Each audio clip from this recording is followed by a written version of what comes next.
अमेरिकी राष्ट्रपति Donald Trump और रशिया के प्रेसिडेंट व्लादिमीर पुतिन की फोन पर बातचीत के कुछ घंटों बाद ही यूक्रेन ने रूस के स्ट्रेटेजिक बॉम्बर ठिकानों पर जबरदस्त हमला किया। जी हां, नमस्कार, मैं हूं आशीष त्रिपाठी। आपके साथ ये खबर इसी वीडियो में अंत तक आपको ये समझाने की कोशिश करेंगे कि क्या वाकई जो शांति की बातें चल रही हैं, जो युद्ध विराम की बातें चल रही हैं, उस ओर उठाए जा रहे कदम का कोई असर हुआ भी या नहीं। क्योंकि इस हमले के बाद रूस के एंगेल्स रणनीतिक बमवर्षक अड्डे को भी भारी नुकसान पहुंचा और इसे यूक्रेन का अब तक का सबसे घातक हमला बताया जा रहा है। और इसके चलते युद्ध क्षेत्र से लगभग 700 किलोमीटर दूर स्थित एक एयरबेस पर एक बड़ा विस्फोट हुआ और इस विस्फोट के बाद वहां आग लग गई। एक रिपोर्ट के मुताबिक रूस के रक्षा मंत्रालय ने यह दावा किया कि उनके एयर डिफेंस सिस्टम ने रूसी क्षेत्रों में 132 यूक्रेनी ड्रोन्स को मार गिराया है और एंगेल्स में स्थित जिस रूसी एयरबेस को निशाना बनाया गया उसे सोवियत काल में स्थापित किया गया था।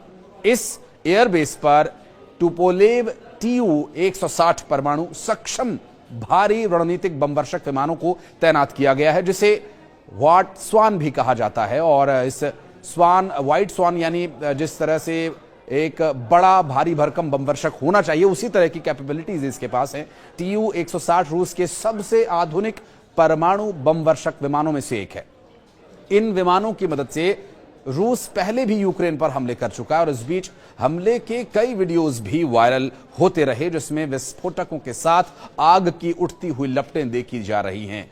वीडियोस में यह भी देखा जा सकता है कि आसमान से धुएं का एक गुबार दिखाई दे रहा है और यूक्रेन ने दिसंबर 2022 के बाद एंगेल्स एयरबेस पर कई हमले किए।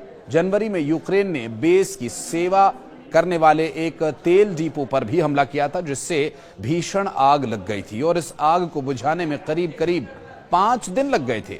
फिलहाल इस हमले को लेकर यूक्रेन के रक्षा मंत्रालय ने इसकी पुष्टि की है और उसकी फोर्स ने रूस पर एयर स्ट्राइक की है।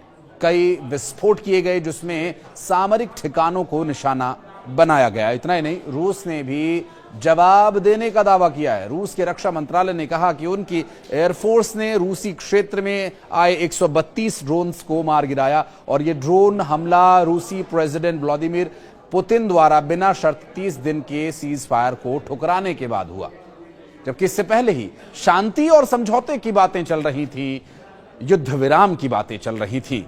यूक्रेन के राष्ट्रपति व्लादिमीर जेलेंस्की ने कहा कि हम सशस्त्र बलों, नौसेना, नेशनल गार्ड्स, प्रादेशिक रक्षा बलों आदि में सेवाएं देते हुए स्वतंत्रता के लिए लड़ाई लड़ने वाले सैनिकों, सार्जेंट्स और अधिकारियों को वापस ला रहे हैं। यूक्रेनी नेता ने मंगलवार को कहा था कि सभी युद्धबंदियों को, पकड़े गए नागरिकों को रिहा करना शांति की दिशा में एक महत्वपूर्ण कदम होगा और इससे दोनों देशों के बीच विश्वास में बहाली करने में मदद मिलेगी। उन्होंने कई बार सभी कैदियों की अदला बदली की भी मांग की थी और इससे पहले यूक्रेन के प्रेसिडेंट व्लादिमीर जेलेंस्की ने सीज फायर को लेकर अमेरिका के प्रेसिडेंट डोनाल्ड ट्रंप से फोन पर बातचीत भी की।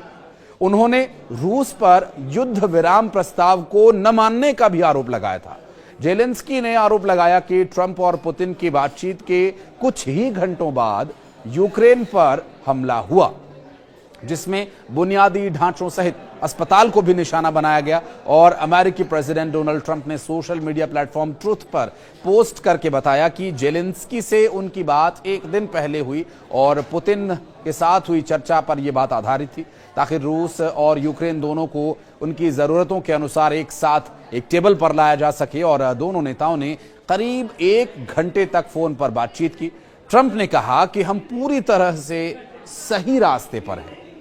अब अंदर की खबर यह है कि जेलेंस्की अब आगे की प्लानिंग में जुट गए हैं।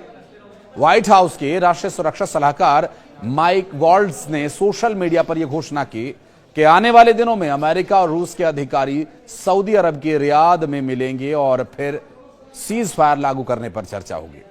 हालांकि उन्होंने यह भी कहा कि अभी तक यह स्पष्ट नहीं हो पाया है कि यूक्रेन के अधिकारी उस वार्ता में शामिल होंगे या नहीं। दरअसल एक एजेंसी की रिपोर्ट के मुताबिक जेलेंस्की ने यह जानना चाहा कि एक दिन पहले ट्रंप और पुतिन के बीच सीज फायर को लेकर आखिर क्या बातचीत हुई थी, जो उन्होंने यूक्रेन पर फिर से हमला कर दिया, जिससे वो आगे के प्लान बना सके।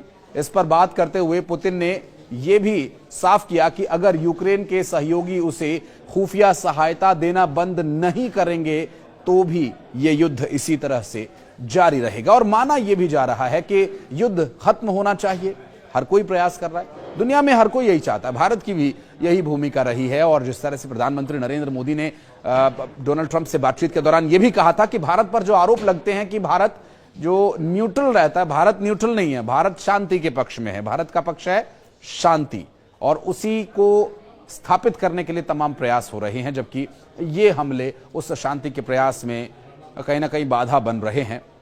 शांति कायम किया जाना ही एक प्रयास मात्र होना चाहिए। हालांकि इस परिस्थिति से निपटना या इससे बाहर निकलना कितना मुश्किल होगा, अब ये भी देखने का विषय होगा। इस युद्ध विराम की चर्चाओं के बीच एक बार फिर से दोनों तरफ से हो रहे हमलों को लेकर अगर आप कुछ कहना चाहते हैं तो कमेंट सेक्शन में आकर जरूर बताइएगा। वीडियो में कुछ और इन्फॉर्मेशन अगर आपको लगता है कि मिसिंग है, उस बारे में अगर कोई सलाह, कोई राय आप देना चाहें, कमेंट सेक्शन आपके लिए बाहें फैलाए खड़ा है। धन्यवाद।